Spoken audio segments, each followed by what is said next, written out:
تخيل انك ممكن تبقى شايل سلاح في عينك ممكن تدمر حياة شخص او توقف حال مشروع وانت ما تقصدش، او يمكن تقصد.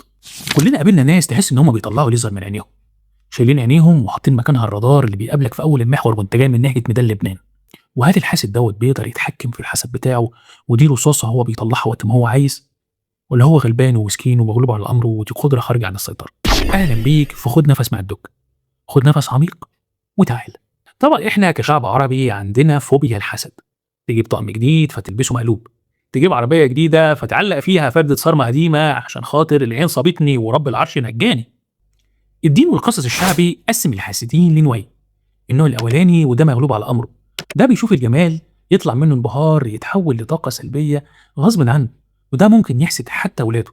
وانا شفت الموضوع ده قبل كده بعيني. انا كنت مرة في صيدلية وفي واحد داخل معاه ابنه، تقريبا كان ابنه بيكح او حاجه زي كده، فالصيدلي بيقول له ابنك عامل ايه؟ الكحه راحت منه؟ قال له اه يا دكتور بقى له 10 ايام ما بيكحش.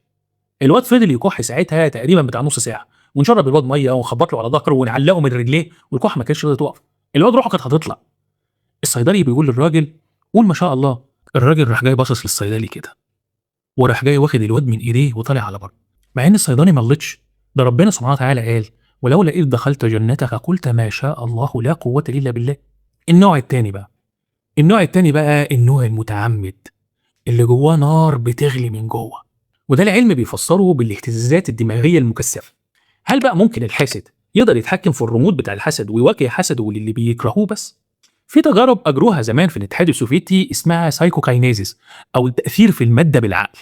الحسد في نسخته البيولوجيه من التجربه ديت عينك مش بس بتشوف، عينك بتبعت موجات كهرومغناطيسيه.